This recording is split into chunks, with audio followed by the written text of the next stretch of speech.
What's up, guys? It's Bobby and Taylor at East Carolina Chrysler Dodge Jeep in Greenville, North Carolina with East Carolina Rides. Good morning. Hey, guys, it's a little chilly. Got Taylor over here with his earmuffs on. We came in here. We've got a little separate room that we do this in, and I thought I'd figured out the thermostat, but anyways, it's about 60 degrees in here right now. We're going to be climbing. We might be sweating by the end of this. But look, we wanted to get back into the swing of things. Taylor's back this week. Hello. I know. We can't even really go over why you had some personal things going on. So, we'll maybe discuss. That's a future date. Yeah, discuss it in the future. So, I had some things I wanted to go over, but ultimately, I think, like I was saying last week, I want to add some value, to what we're talking about every week. I want people to have a reason to come back and learn new things, especially new sales guys. Yeah. There's always something new to learn. We were talking about it yesterday before we left out of the office. We were like, new salespeople, the tip, I think, is that they got this mentality that they're going to be selling, and sometimes is more of a, I don't know, more of a consultant, right? I mean, what would you say? I know sometimes sometimes Taylor is selling like he's going to battle. I feel like sometimes I'm like too easy on my people. I see Taylor sometimes and he's like knocking it down to like, this is why you need to do this today. But everybody's approach is different. What would you say is one of the top tips for new sales guys that want to be more aggressive? Just do it. Yeah. Just do it. I mean, it's I don't know, man. I don't know if it's a natural thing that just came along with me. Yeah. I watched a guy coming up by the name of Howard Franks. Oh, okay. And that's who kind of gave me he kind of taught me a lot about, aggression, like, like if a customer's gonna, don't play their game. Mm-hmm. I know a lot of consumers out there, and we're looking to get consumers to watch this podcast as well, not just salesmen. Yeah. I know a lot of consumers think that salesmen are out there playing games and they're just doing this and they're doing that and they're doing all these things. We do, no, we don't play games. We really don't. For the most part, we are just trying to put a deal together. Right. And we're not making hundreds of thousands of dollars off of this. No. We're not making a whole boatload of money. Like a lot really of times, more volume. We got to sell a lot of people. Yeah, we're a volume dealership, so we're discounting these things to the bare bone in order to put a deal together. And I've met a lot of customers who come into this dealership and they're just like, "Oh, we're playing." They just play this game, and they don't want to help you by giving you the information. Man, you got $8,000 worth of markup. Come on, you can take $4,000 or $5,000 off. They don't want to give you the information that they need. They don't want to give you a lot of stuff, and it's like, I understand you want to be protective and you want to make sure that you're getting the best deal. Right. But you've got to help me help you get the best deal. Yeah, it can be a win on both sides. Yeah. So I just I guess to the salesman is drag that information out of them and let them know up front, hey man, if you don't give me your credit app, I don't know what your interest rate's going to be. Right. If you don't give me your payoff on the vehicle that you're looking to trade in, I can't tell you what your payment's going to be. There is that mentality, I think, sometimes from the consumer side that if they tell us what the payoff is, that suddenly the value of their vehicle changes. Yeah, it really don't. No matter what you owe on your vehicle, the market is what it is. We're buying it to be able to put back out there. We have to retail it. We can't buy it for retail. Yeah. Because that don't make sense. We put it out on the market, we're going to be asking $3,000 or $4,000 over, just to try to break even sometimes because there's recon.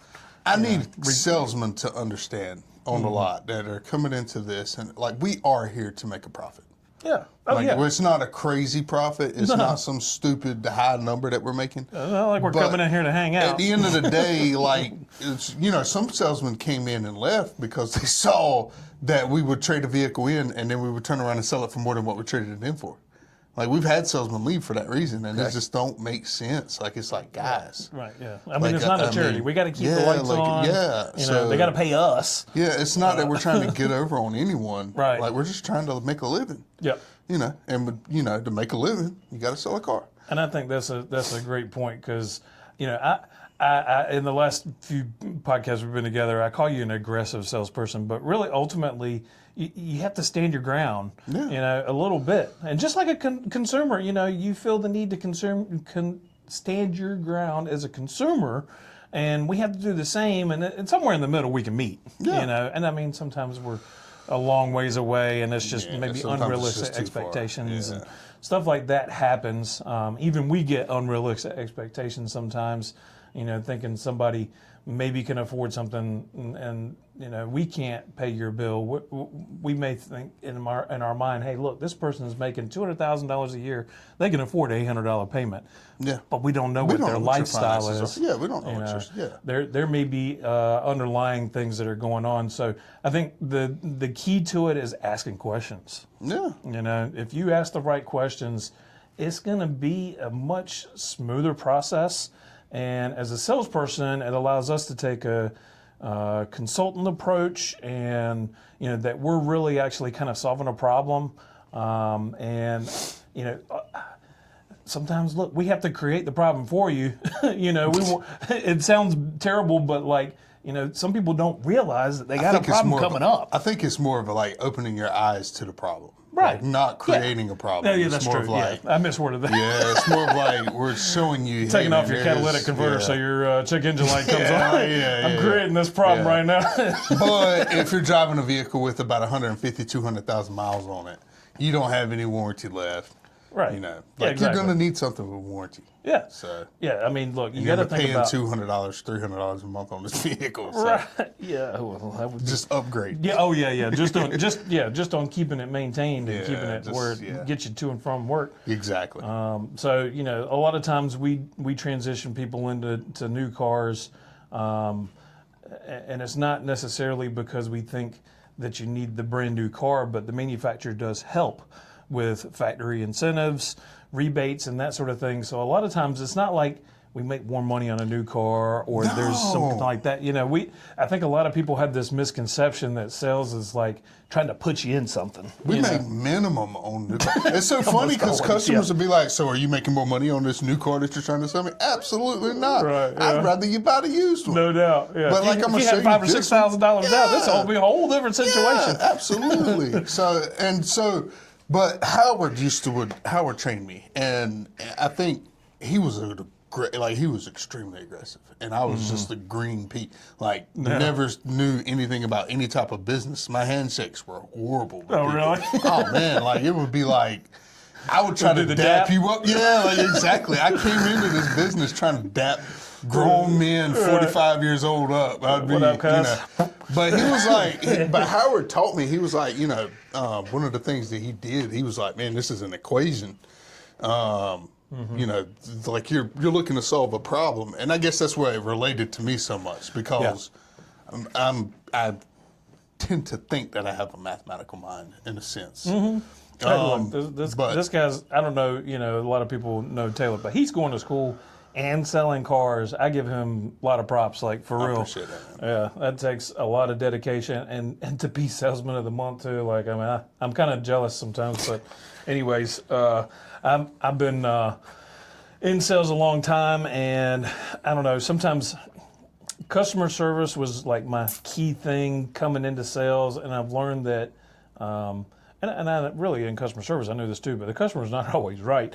You know, and sometimes it's just it's going to be a confrontation when it comes to that, and that's part of sales. Embrace it. Yeah, you got to embrace it. I mean, look. If you can't, then you might need to find something else. Yeah, yeah, and I learned that in my first year or so. Is like, man, I got to sort of not take it personally. You know, it's really the customer is trying to do better for them and their family. They want a good deal, and you know, the thing is that we both can. We can do well. We can make a little bit of a profit, and you end up with a great vehicle that's going to serve you and your family well. Absolutely. So Two heads to the coin. Exactly. Now, at this dealership, we do have two brands. Taylor, you had a customer come in first thing, wanting to look at one of our luxury brands, and they were comparing. What were they comparing it to? They were. His wife wants the Cruiser, the Toyota. Oh, the Land Cruiser. Land Cruiser. New Land Cruiser. That's what his wife wants. Right. And he's like, he said it looks boxy, and he might. We might see him. We might not. I don't know. He wants her to come and test drive a Lincoln Aviator. Okay. Is what he wants her to test drive. Man, that I would say is one of the best selling points for the Aviator. Is this test drive, dude? That thing's sweet. Yeah, I mean, like, tell her to come out and test drive it. That's it. Yeah. You compare it to something that's more sort of boxy and I don't know. It's more. It looks to me, anyways, more like our Wrangler or something that'd be a little more rugged. Yeah. But maybe it has luxury features inside. Everything's kind of tough to analyze when it's something brand new like the Land Cruiser. But also, there's that thing in the back of my mind. Anytime somebody's looking at something new, it's like it's kind of untested. What kind of experience are you going to have when it comes to service and keeping it up? And those things are high dollar too. Those Land Cruisers, like, they are. For it to be a Toyota. I mean, I ain't trying to pick on or knock. I feel like we attack Toyota. Well, pretty often. But Toyota, they're a great band. They're a great brand. Best-selling car in the country with their, like, Toyota Camry. I mean, they have a great track record for reliability. We're knocking them, but we're not knocking them. Yeah, I mean, I that's think the they're thing. overrated as Yeah, but you end up paying a premium on the Tacomas just because of the name, and the idea that it's going to last you 300 to 400,000 miles or something like that. Like anybody keeps a car that long. Toyota's having their problems too. They are. Look, and they have a service department. Yeah. They don't close their service department half of the week just because they sell Toyotas. Toyotas do have service issues too, and it's one of them things where I don't ever want to knock a brand, but Toyota has had a little bit of a rough run here in the last Weren't couple all the Toyota years. Tundras having a recall on the engine? There was a recall, and the new engine was a little bit of a snafu for them. So. They felt some growing pains when they went in the new designs. Yeah. And, if you want a Tacoma now, you can't get a V6. It's a 4-cylinder turbo.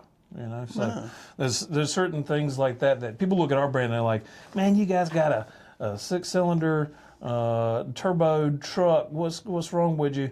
But look, Chevy, I mean, that's like one of our direct competitors. They're selling a 4-cylinder full-size pickup. You know what I mean? Absolutely not. It's one of them things that I think that sometimes... That's way worse. That's so much worse. I mean, it's one of them things where we got to look at the reality of things, that we're in a competitive market. Yeah. They're making their truck to be a little less expensive so they can be competitive with our prices as well as Ford's prices, and really even the import truck prices too. So when you look at the whole scope of things, I think... I don't know. I feel lucky to have the brands that we've got. We got Chrysler, which really right now is only the van.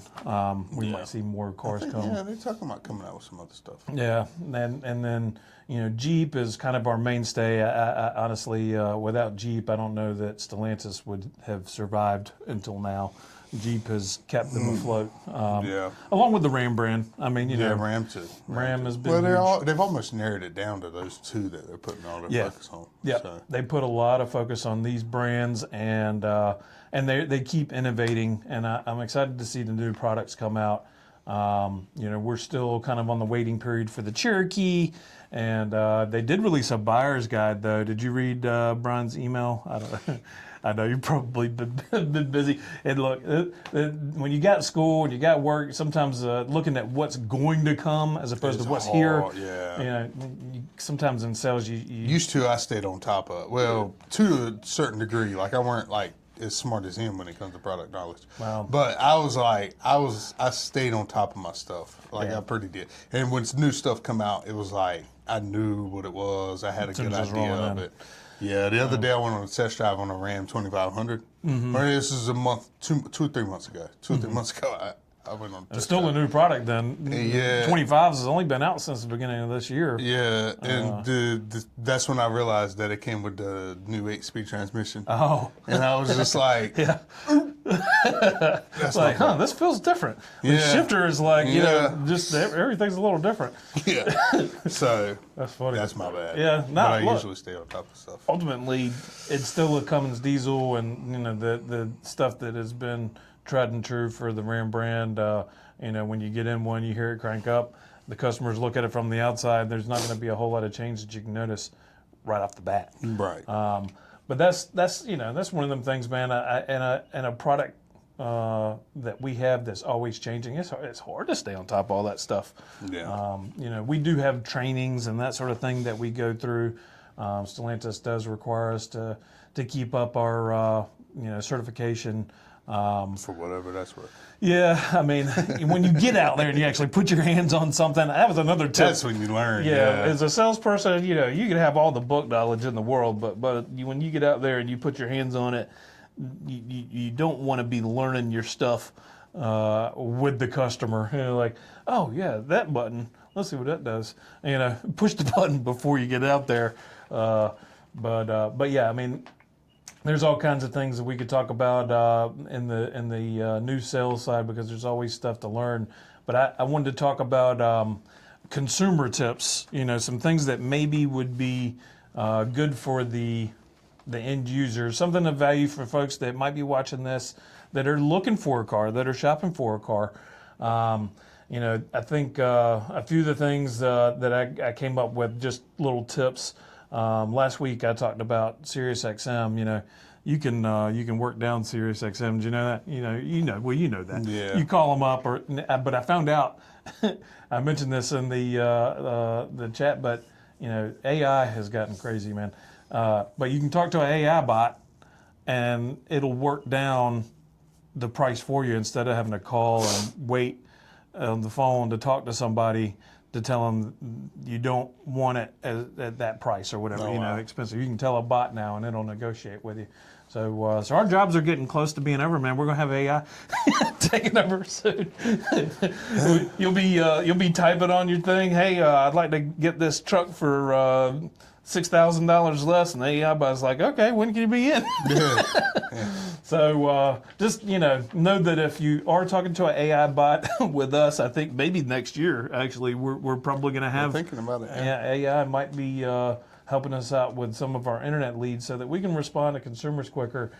And ultimately, it's not going to take over the whole process. Right. I'm kind of being hyperbolic, Yeah. You will be coming here and the robot's going to be like, and here's your keys.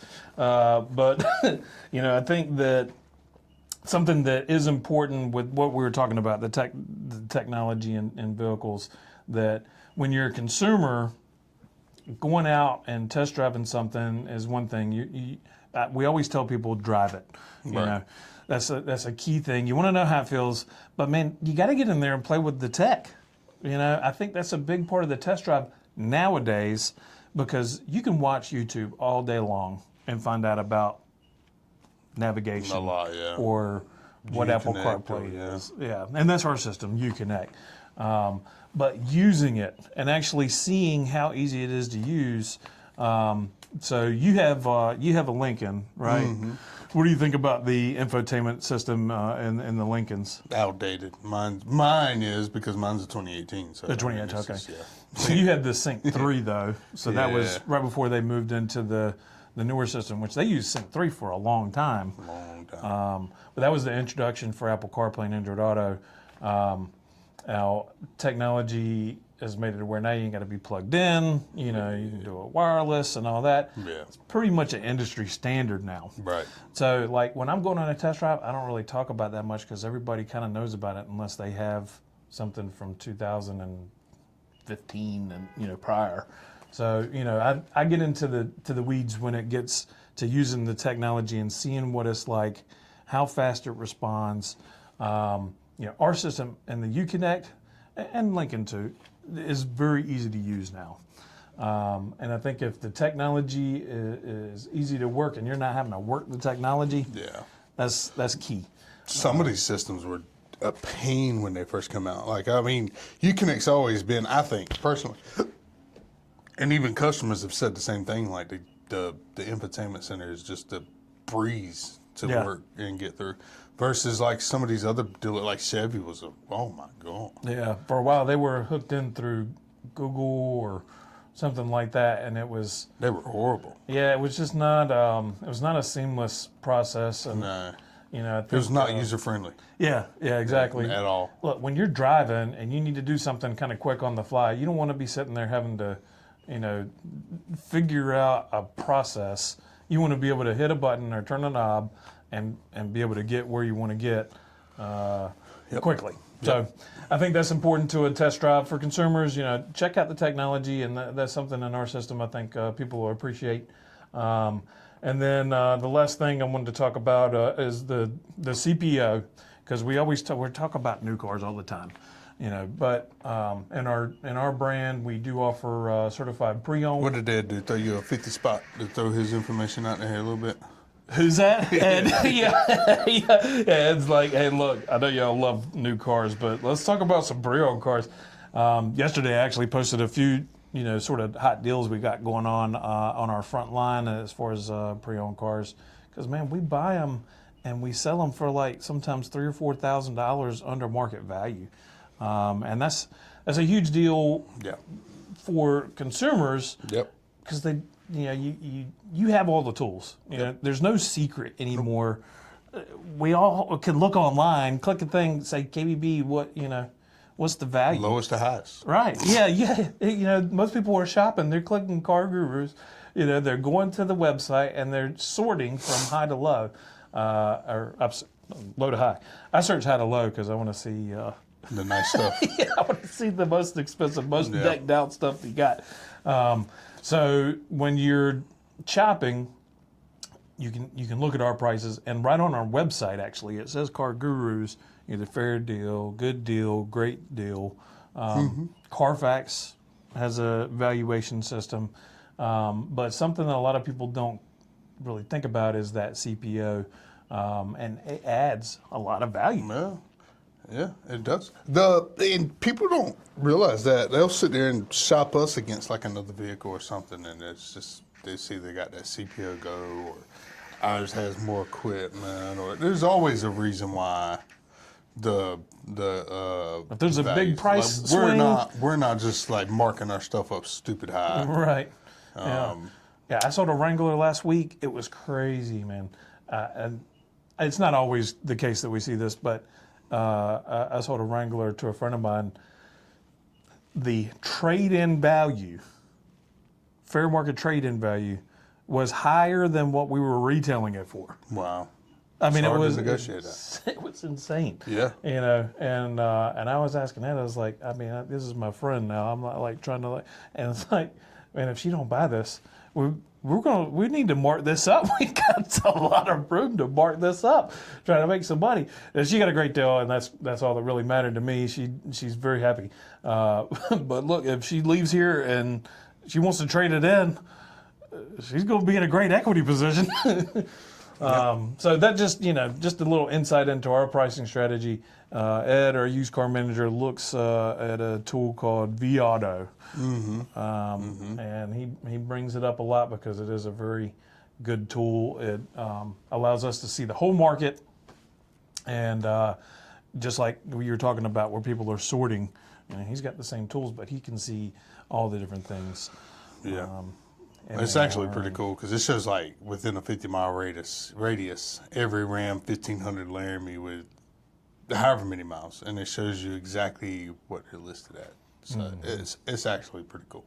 Yeah. When he scans the VIN, it shows a list of all the other vehicles comparable to that one and what they're selling for. So and it's really hard to like make a crazy deal nowadays. Yeah.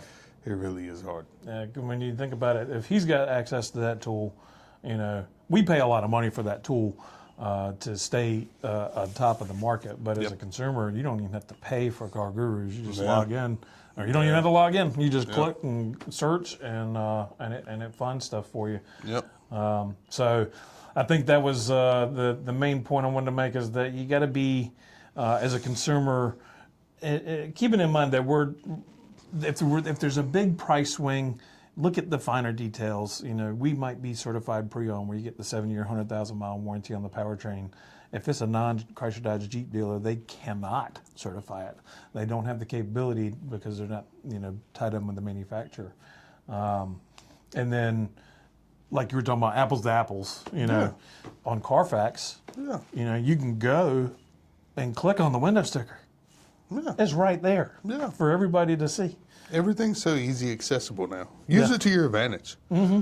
Yeah. Like, just use it to your advantage. Like, if you find one, if you see this one at our dealership and then you see one at another one, and you're like, all right, well, these are comparable. Like, both of these are the same. I mean, you know. Looking at the pictures is not enough. You kind of got to get that breakdown. Yeah, I mean, you don't know what that one's got versus the other one. So. Yeah.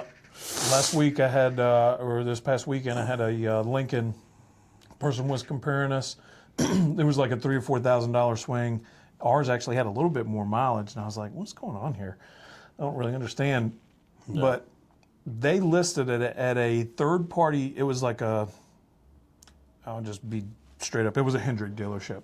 So Hendrick, I'm like, okay, daggone. Hendrick's got so many stores. They probably are marking this thing down. They're trying to get rid of it. Well, look, Hendrick is just like us.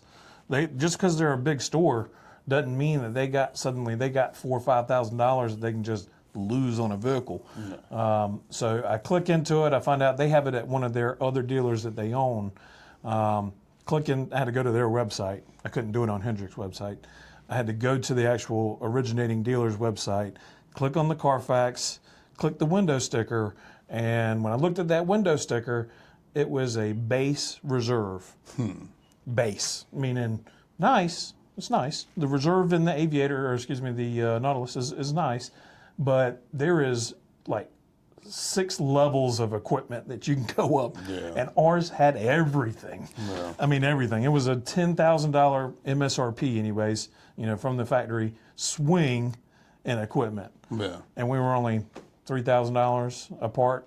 Yeah. When I pulled that up, and this is not trying to toot my own horn or anything, but it built that trust. Yeah. The customer, what I was telling him, I was like, look, there is a reason why there's this big of a swing. We're not pricing them crazy high. And I think that's ultimately what we want to do with our customers is build that trust, build that relationship, maintain a rapport with them so that when they buy this one, they can tell their friends. Yeah. They can tell their family. Yeah. They can show off their vehicle. Felt like they got a great deal and be able to refer them to us. That's another sales tip for the salesman out there that are new. If a customer tells you, hey, I got this one over here for, XYZ or at XYZ for this amount and it's less than what you're selling yours for, pull up the Carfax, pull up the window sticker. Ask them, where's that one at? How can I find that one so I can look at it? Yeah. We just want to be fair. Yeah, we want to make sure we're comparing apples to apples. Yeah, Joe Schmo down the road might have a salvage title. That's you know what I mean. Like you just never know. So when we are trying to help people out, we want to be fair. We want to maintain that transparency, and that's one of the great things that come into a dealership like this. I'm going to loop it back to the rides. Ride is the name of the show, but. Just circling back, relationships is our R, integrity is the I, D for staying disciplined. Good job getting here this morning, Taylor. I actually was running late. We're like swapping between who's running late or not. And then E, we're always striving for excellence. And if you do those other things, you're going to be excellent. And I hope you guys have a excellent weekend. We're shooting this on Wednesday, but we'll be posting it on Friday. Taylor's about to go on vacation. Any plans? To the mountains. Oh, nice. Yeah. Great time of the year for that. Yeah, I'm taking my vacation in December, so I don't know. I'm gonna have to teach you how to use the camera for a week. I ain't gonna be here. I know he ain't gonna be here. He's gonna be out of town. But if you guys are in the market for a car, let us know. Ask for Bobby. Ask for Taylor. You can give the dealership a call and it'll direct to us, but leave us a comment, leave us a like, share the podcast if you like what you're seeing, and we will see you guys next week. See ya.